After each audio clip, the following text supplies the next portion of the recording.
বুথুয়া শাক, মসুর ডাল। এভারগ্রিন 757 চ্যানেলে আপনাদের স্বাগত।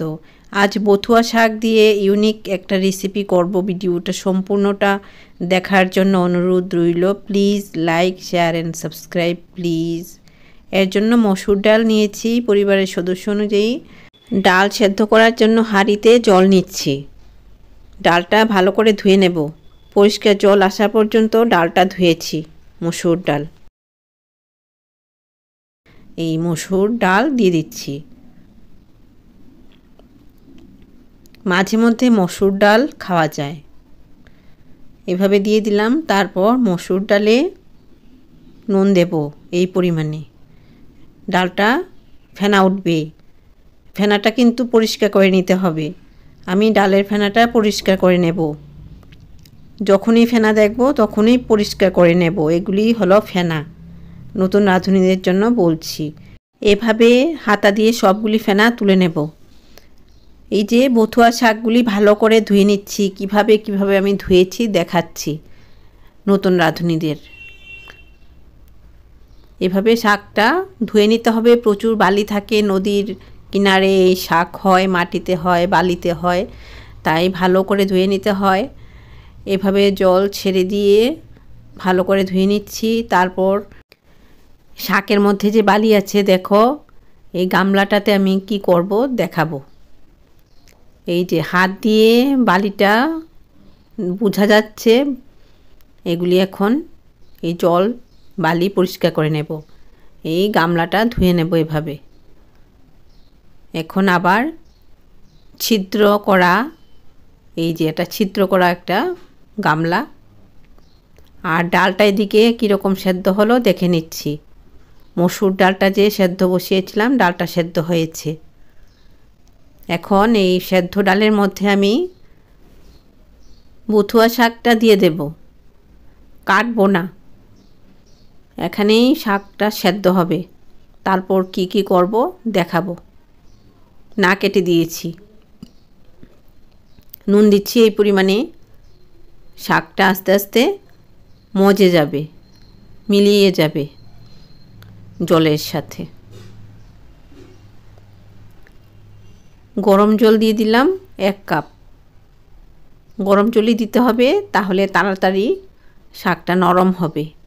ঢাকাও দিতেই হবে। পেঁয়াজ নিয়েছি, রসুন নিয়েছি। পেঁয়াজ, রসুন, কাঁচা লঙ্কা কেটেছি এভাবে। এদিকে শাকটা কী রকম হয়েছে দেখে নিচ্ছি। এই যে আস্তে আস্তে নরম হয়ে যাচ্ছে, ডালের সাথে শাকটা সেদ্ধ হচ্ছে। সুসেদ্ধ হতে হবে, এভাবে উল্টিয়ে পাল্টিয়ে দিতে হবে। ঢাকনাটা দিতেই হবে। শাকটা সেদ্ধ হয়ে গেছে। এখন আমি কি করছি দেখো, শাকটা তো কেটে দিইনি, কিন্তু খুন্তি দিয়ে এভাবে কেটে নিচ্ছি, তাহলে সেপারেট হয়ে যাবে। আর না হলে এক জায়গায় জড়ো হয়ে আছে, এর জন্য খুন্তি দিয়ে একটু কেটে কেটে দিয়েছি। বথুয়া শাক মসুর ডাল দিয়ে দারুণ হবে। হলুদ দিয়ে দিচ্ছি এই পরিমাণে। আরও একটু দিতে হলো, লাগবে মনে হয়েছে, পরিমাণ বুঝে হলুদ দিয়েছি। হলুদ মিশিয়ে নিচ্ছি শাক আর মসুর ডাল যে সেদ্ধ হয়েছে এগুলির সাথে। এই যে এরকম হয়েছে শাক আর মসুর ডাল। ঢাকা দিয়ে দিলাম।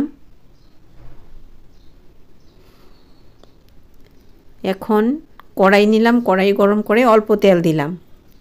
তেলটা কড়াইতে মাখিয়ে নেব। এভাবে মাখিয়ে নিতে হবে, তাহলে রান্নাটা ভালো হবে। কারণ অল্প তেলে রান্না তো, এভাবে করে নিলে দেখো অল্প তেল পড়ে যায় না, কড়াইতেই থেকে যায়। এই অল্প তেল দিয়ে রান্না করা ভালো। শুকনো লঙ্কা কেটে দিলাম, সুন্দর সেন্ট বেরিয়েছে। কালো জিরে ফোড়নে দিলাম। কালো জিরেটা ফুটবে, তাহলে রান্না ভালো হবে। রসুন কুচি, পেঁয়াজ কুচি দিয়ে দিলাম। এখানে এগুলি ভাজা হবে। লো ফ্লেম আছে কিন্তু, না হলে পুড়ে যাবে। পেঁয়াজের মধ্যে অল্প নুন দিলাম।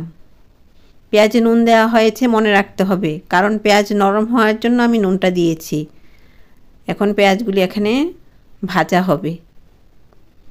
কিছুক্ষণ পর পর নাড়াচাড়া করতে হবে। পেঁয়াজ আস্তে আস্তে রং পাল্টাচ্ছে, গোলাপি রং হচ্ছে পেঁয়াজ।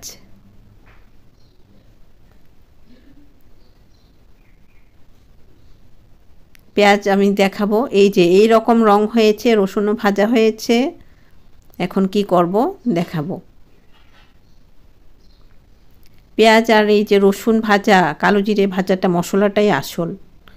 এখন সেদ্ধ করা বথুয়া শাক আর মসুর ডাল যে সেদ্ধ করেছিলাম এগুলি দিয়ে দিলাম এই পেঁয়াজ রসুন ভাজার মধ্যে। এখন মিশিয়ে নিচ্ছি। এখন মিডিয়াম ফ্লেমে আছে, ফ্লেমটা কিন্তু লক্ষ্য রাখতে হবে, না হলে রান্না ভালো হবে না। কখন মিডিয়াম কখন লো এটার উপর নির্ভর করে। উনুনে রান্না করলেও ওইভাবেই রান্না করতে হবে, একসময় আগুনের আঁচ বাড়িয়ে দিতে হবে, একসময় কমিয়ে দিতে হবে। হলুদ দিলাম, হলুদ মিশিয়ে নিলাম, কাঁচা লঙ্কা কুচি দিয়ে দিলাম। বাচ্চারা খাবে এর জন্য অল্প কাঁচা লঙ্কা দিয়েছি। আর একটা আলু তাড়াতাড়ি কুচি করে দিলাম, হলুদ দিলাম আলুর মধ্যে।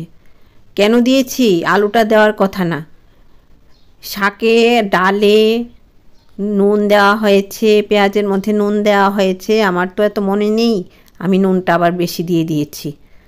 এই নুন যাতে